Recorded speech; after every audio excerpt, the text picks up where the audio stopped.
From the front lines of Israel's defense industry to cutting-edge military technology, this is a Defense and Tech by the Jerusalem Post podcast. I'm Anna Ahronheim, bringing you insights, interviews, and analyses on how innovation and security intersect in today's fast-paced world.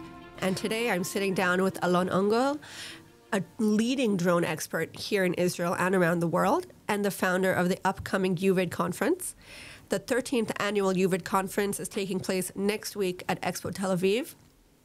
Thousands of people are expected to take part, and it looks like it's lining up to be quite the event. I'm really excited about it. Thousands of people are going to come. It's the best place, or it's the gate to the UAV ecosystem in Israel. So yeah, I'm very excited, and I'm very excited to be here. Thank you very much. It's incredible. I'm so excited about what we're going to talk about today. I think it's one of the most exciting issues, drones. Drones in Israel, drones in Europe, drones everywhere, flying everywhere. And you yourself, you've logged thousands of flight hours on UAVs here in Israel. So tell me, what's one hard lesson that engineers don't understand when they're designing drones? That you have to activate, you have to operate them in the end. Okay, many times you can find engineers that thinks that it might be kind of a missile or something which is concerns to be flying by itself or operated by itself. Mainly UAVs today is operated by persons, by human. So yes, you have to deal with this. Then when a person is operating it, you have to learn. You have to understand that everything in the system is monitored and everything is operated. I wouldn't say everything, because there are many things which are automatic. But at the end, there is a person, the pilot in the loop in most of the systems today. And when someone is inventing something and it works only by 98%, at the end, there are additional 2% that somebody has to deal with. So it's a huge responsibility to be an engineer for UAV. And also a huge responsibility to be a pilot of these vehicles. That's a profession. Okay, it's a profession of how to pilot them. Okay, the reason it's called pilot in command. It's a UAV pilot and it's not a UAV operator. It's a profession that you get a diploma for this in the Air Force or in the military, but also in the civil aviation. So there's a lot of, I've spoken to a number of drone pilots, and there's always a big argument on whether they're a pilot or an operator. So good to hear from you that they're pilots. That's nice.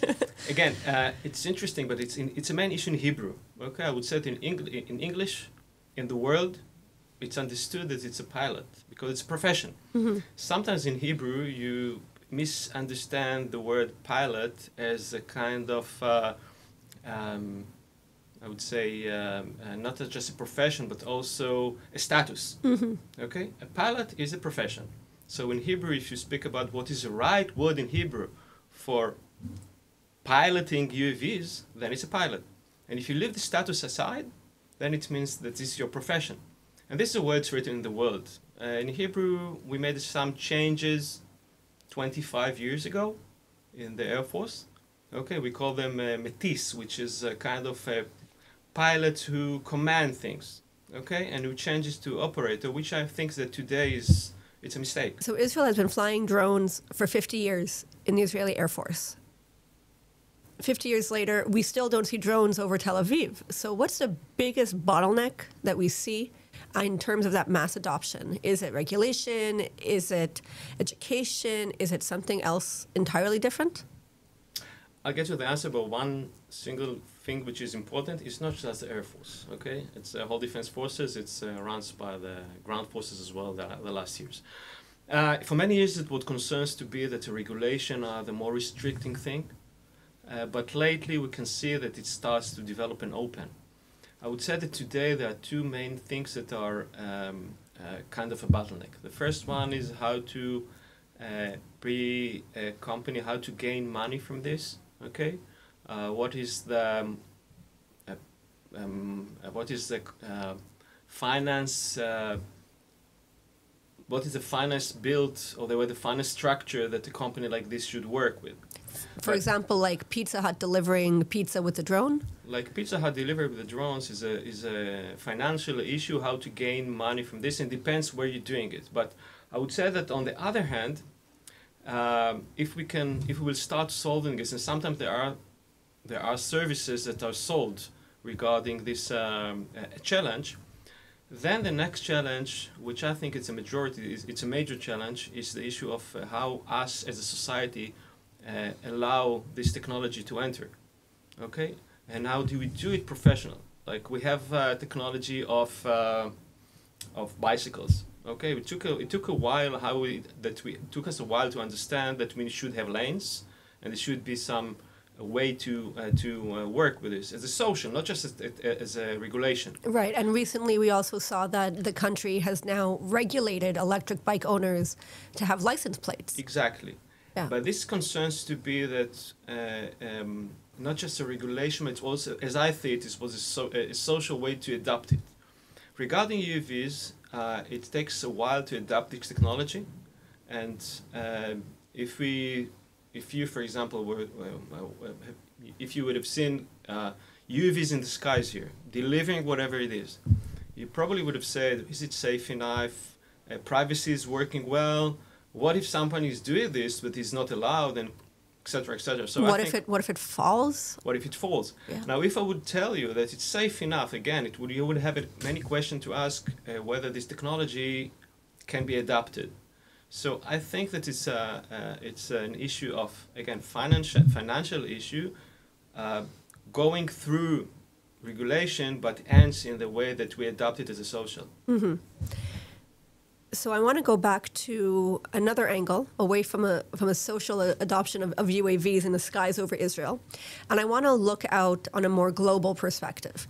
So Israel has pioneered UAVs, like you said, 50 years of them. But allied nations and even our enemies are catching up. And they're catching up quickly. Yeah. We can see it on the battlefields in Ukraine, even on the Thai-Cambodian border during that conflict with China. So how do you innovate when your rivals are learning from you in real time and they're learning from you on the battlefield? First, it's a huge change. It's a revolution that works now in the world. Okay, I will go to the answer, how do I innovate? But first, I must. Okay, I must innovate. I must be, I would say, startup nation regarding UAVs as well. And you find it today in the defense tech issue, but I must be ahead of my enemies, as you said, and it means that I have to invest in this and run faster. But again... or fly faster. Or fly faster in this situation, yeah, but I have to run faster than the others. But I would say that in order to understand what means run faster, I have to understand what is happening around us. And it's not just using UAVs like in every place you look, but it beyond in understanding what are the I would say the trends around us, and we can start to understand that the trend behind us around us is the first one is what I call the national trends. If I look about few signs in the world today regarding the way that nations are looking at UAV as a technology, or again, much beyond this issue of technology, it's the economical issue as well. So look about what happened in the States, and I can tell that on this June this year, President Trump published a president memo that calls Unleashed American Drones Dominance.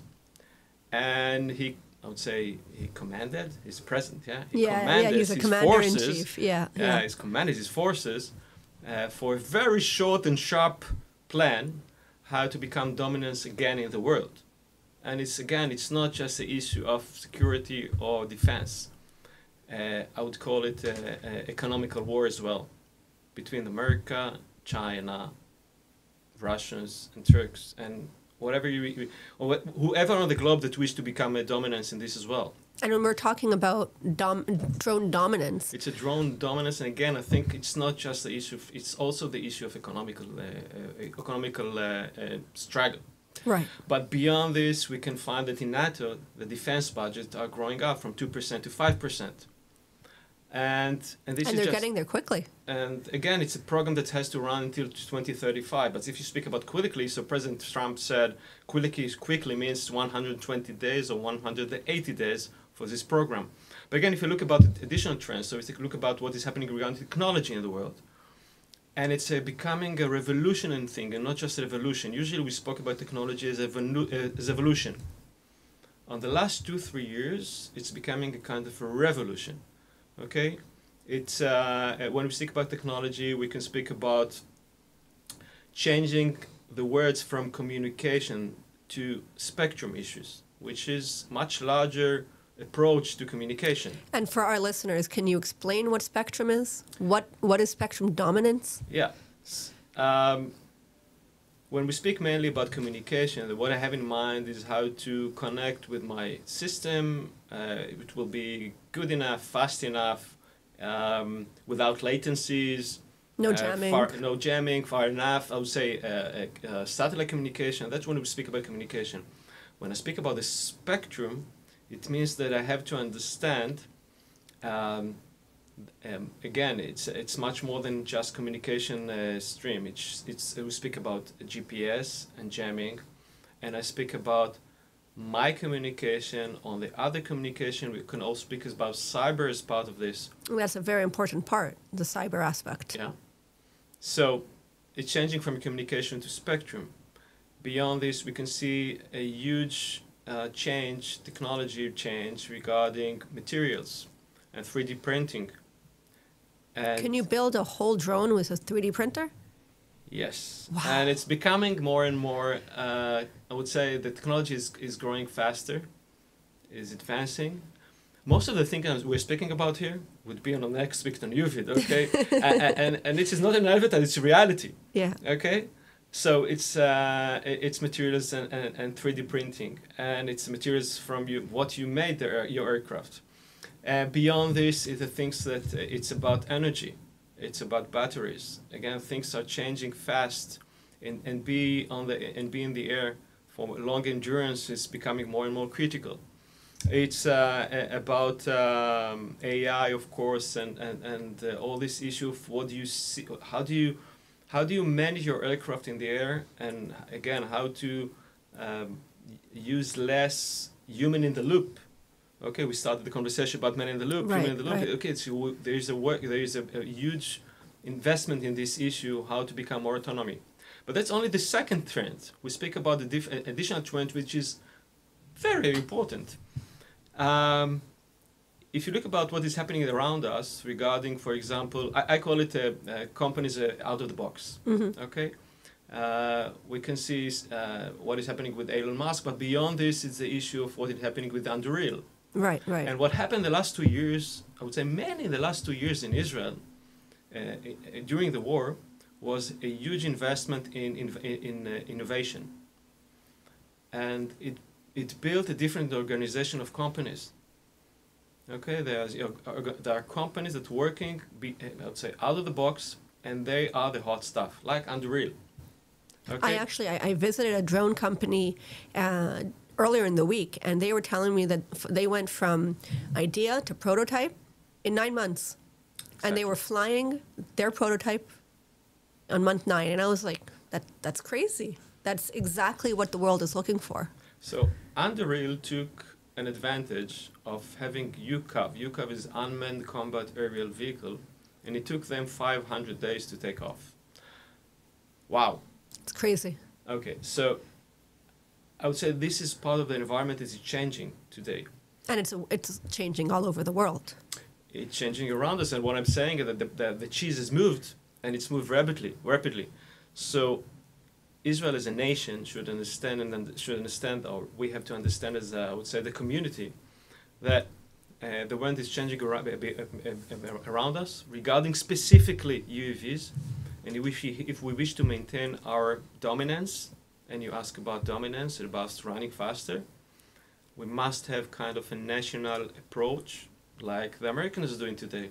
We must have a national program, a ministerial decision, and a government decision that UAVs are an engine of growth, and it's a national there is a national demand or a national...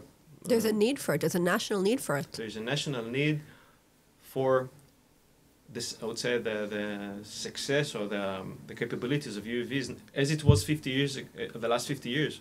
But it's becoming more and more interesting in the next years, because in order to maintain our superiority in UAVs, you must export. You must export and bring foreign money to Israel.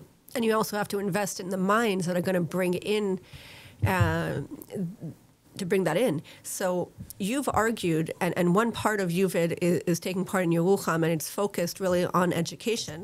So you've argued that education is a key to Israel's drone future and drone supremacy. So what's the single biggest mistake that the education system here in Israel is doing in terms of educating the public regarding drones? Are they even educating children or teenagers and youth about the subject? Have you seen my body reacting to your question? Unfortunately, not enough. And I would say almost not, but not enough is, I would say it's a little more soft answer. It's a polite diplomatic answer. Yeah, good. It's a good way to, yeah, thank you. I have to learn this diplomatic way, but beyond this, if you look at two pillars, which are the main pillars for the human resource needs, okay? The first pillar, I call it, again, in order to run faster, and you said 50 years, but today there are more and more units in our armed forces that are using UAVs. Like you said, and also the ground forces are using them. It's ground forces, it's the Air Force, I think there are thousands of UAVs that operate in our defense forces. And just speaking about us, again, not in the world, but just us. And also in protecting against counter-UAS, okay?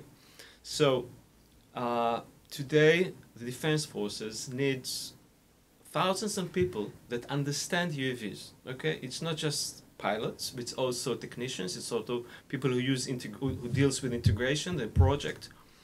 And in order to be able to and in order to be able to answer to this need, there should be some programs in the education part, in schools, to teach and prepare people to the military part. And we know this from cyber issue, we know it from software issue, we know it we know that the educational, the schools build programs and bachelors for the military. But it's not done for UAVs, except some small programs that were done by Atidim in the last few years, or done by, I would say, independent programs that are run by school. For example, the Kfar Yarok, Kfar Galim. Sometimes they are running programs, but if you look about as a whole, as a national understanding that there should be that we need these people in the armed forces, then, and for large numbers, the educational part in school should do some move in order to answer this need. So one part. The other pillar is the industries. Okay, in order to again maintain our superiority, industry should have knowledgeable people who learns in the academy how to deal with UAVs. Now, it's not a specific program. I would say that we must have engineers in UAVs. It's aeronautical engineers, it's materials engineers, but I see as I would say as a startup having kind of a program that teaches them as part of their bachelor, part of their degree, what does it mean UAV engineering. It's not the same. It's not the same like missile engineering. It's not the same like space engineering. Is it similar to aerospace engineering? It's similar to aviation engineering. But I would just, again, I can give you one example of a difference between a missile and a UAV. Usually a missile is planned and shot one time, and it has to be in the box for 20 years and shot after 15 years and be very, very reliable. Right. A UAV takes off every day, which is a different approach. And what about loitering munitions? Because that's a mix between the drone, UAV, and a missile, right? For our listeners, a loitering munition is a kamikaze drone. Takes off, finds a target, locks on, and hits, or aborts the mission if needed. Again, perfect question, because the munition it's not new. Okay, it's something that runs here again for the last 20, 30 years. And Israel is quite good in this. And Israel exports a lot of it. A lot of them. Yeah. I mean, Bluebird just opened up a facility in Morocco to make loitering munitions. So our expertise are going global. And it's a Bluebird, and it's II, and it's UVision, it's PUV. There are many there are many companies that does it. And Elbit and Rafael and all these companies are doing this kind of munition as well. But again, if you look about the difference between this and a missile, I would say that it's 95% or 98% a UAV, and only at the end game it's becoming a missile. Okay, so yes, it helps you have to understand how to operate, what to do with this when it's maintained 4 or 5 or 8 hours in the air. So it's more complicated than a missile. It's again, usually missiles are shot and get to the end in few seconds or few minutes. And it's completely different once you're in the air, you're airborne for a few hours. And once you can go back for landing, okay, one of the main differences between a missile and a UAV is that you can land. Right. So, again, you ask about education and academic. I'll tell you, so I can tell you that in the state, okay, for example, in the state, you can have a first, second, and third degrees in UAVs. Really? Yeah. And okay, I think I'm going to go there now. And not just in the state, there are places in the world that you can actually learn in academic and have a first degree, second degree, not just in engineering, in UVs. And I was working once with a person who graduated in the state in one of these programs, and he was good. He knew what he's doing, even it was quite new and at the industry. I met him 2 years after he graduated. And did he serve any time in the military? No. He just learned 4 years in Embry-Riddle, the university. And he knew UVs quite well. It was very easy to speak with him, to work with him, because he didn't know just the issue of engineering or the issue of technology. He also knew the cultural things of UV. Okay, I would say cultural things. He understood the language, the do and don't do in this kind of systems. And this is a global language that UAV pilots share no matter what country you're in? Yes. And it changes a little bit regarding what system do you operate. Okay, there is a difference between FPV drone or small drone and a MALE or medium altitude low endurance or HAIL and tactical. There is a whole spectrum of this. Right. So but the FPVs basically, are everything is aviation. And the FPVs are the small ones, the small tactical drones, right? And then when you get the HAIL, the high altitude long endurance, those aren't tactical. That's for a completely different set of missions. Yes, and it's completely operated or piloted by different units. Okay, usually the HAIL would be by the Air Forces, and the FPVs would be by platoons. But again, if you have to learn the aviation and language. Okay, it doesn't matter if you are 3 kilometers from, if you're operating 3 kilometers from you or 300 kilometers. It's still that you have to understand that you are not sitting in the aircraft. You have to understand how to operate in an environment that you are not in. Okay, and again, regarding missions, doing I would say doing a mission, an intelligence mission or a tech mission from 100 meters with 5 kilos drone with a grenade, and many times it's very similar to do the same mission in 15,000 feet, 300 kilometers from you. It's because similar. You have to understand, once you are tracking for example, once you are tracking a car, you have to understand tracking a car. What does it mean? What does it mean? How to track a car? when and how do you understand what is exactly happening to them? How to avoid collateral damage? Okay, this kind of things doesn't matter if it's 5 kilo or 400 kilo aircraft. The mission environment many times is very similar.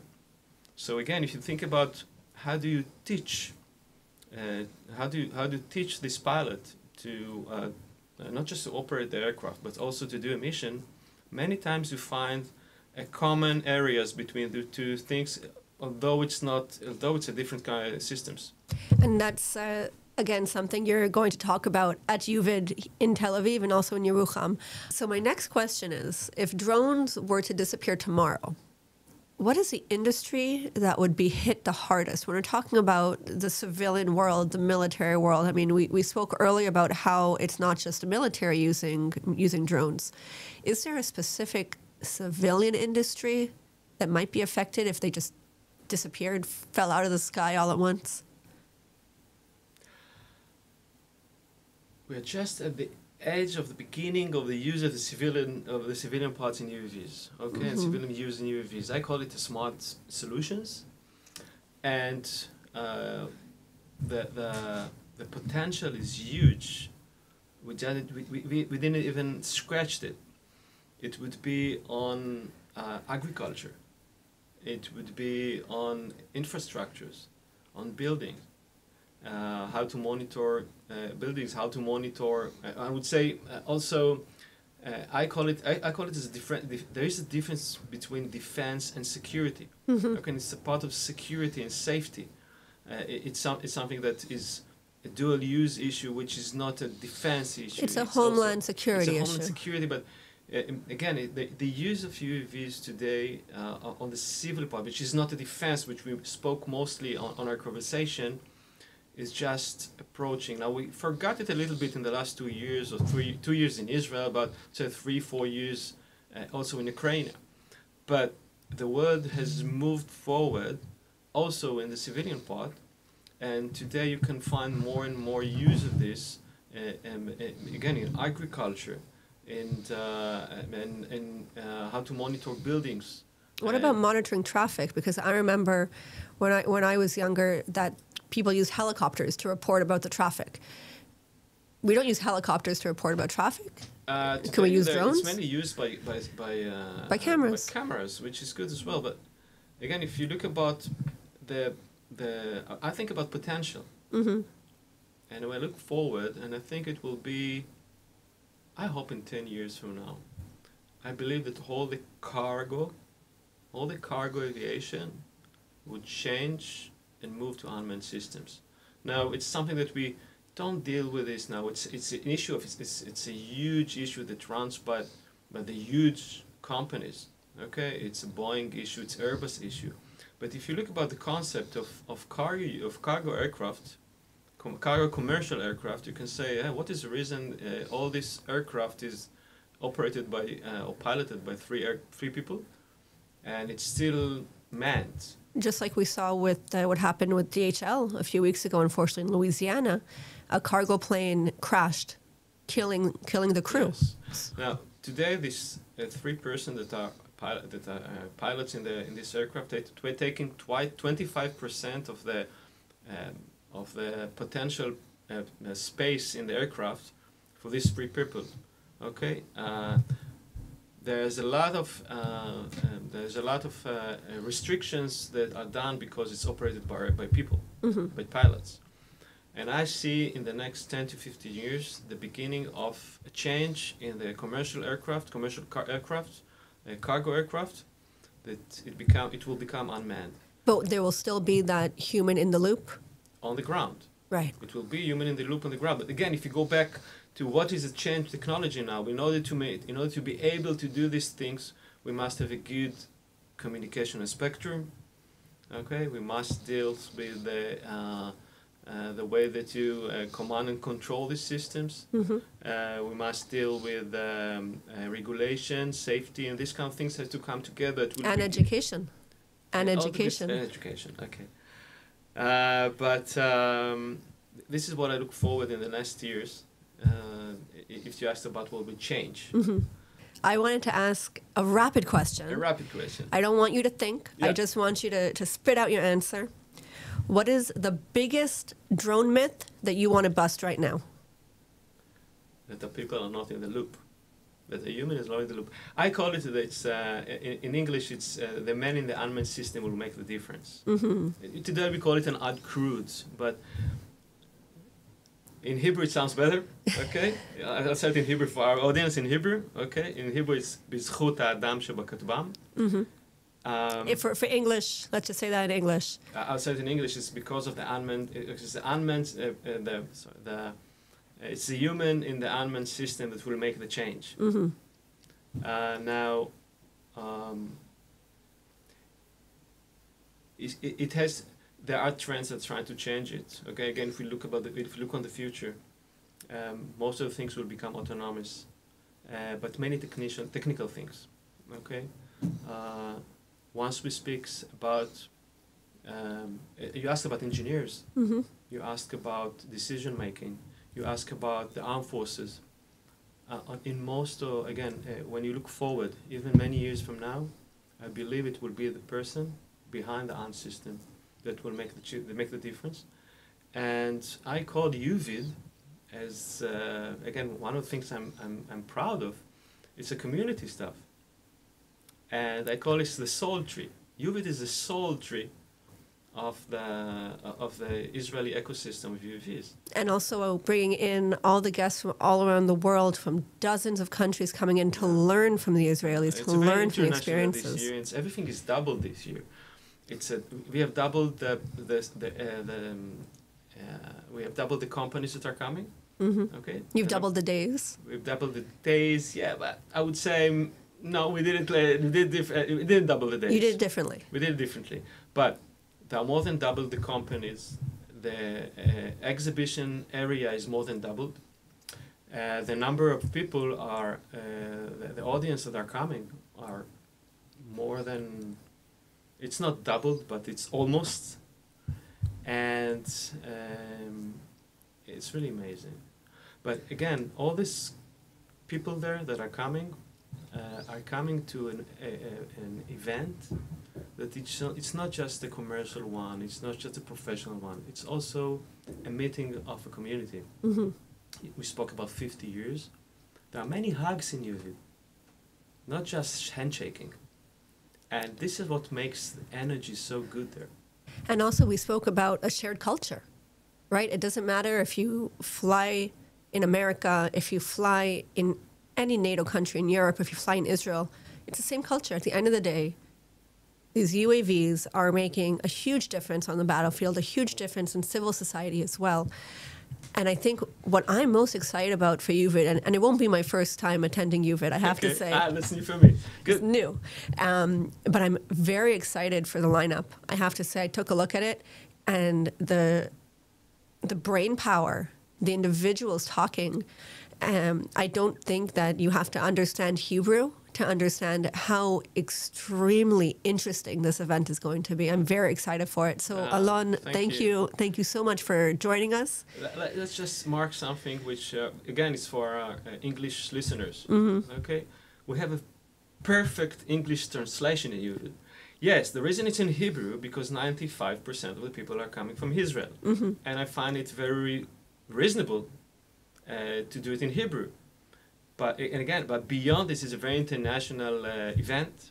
So everybody who comes to UVID and speaks English will find himself understanding everything that is happening there, and the environment and the energy would be great. So everyone is invited. It's going to fly off the charts, I think. Yeah. Again, thank you so very much for joining us.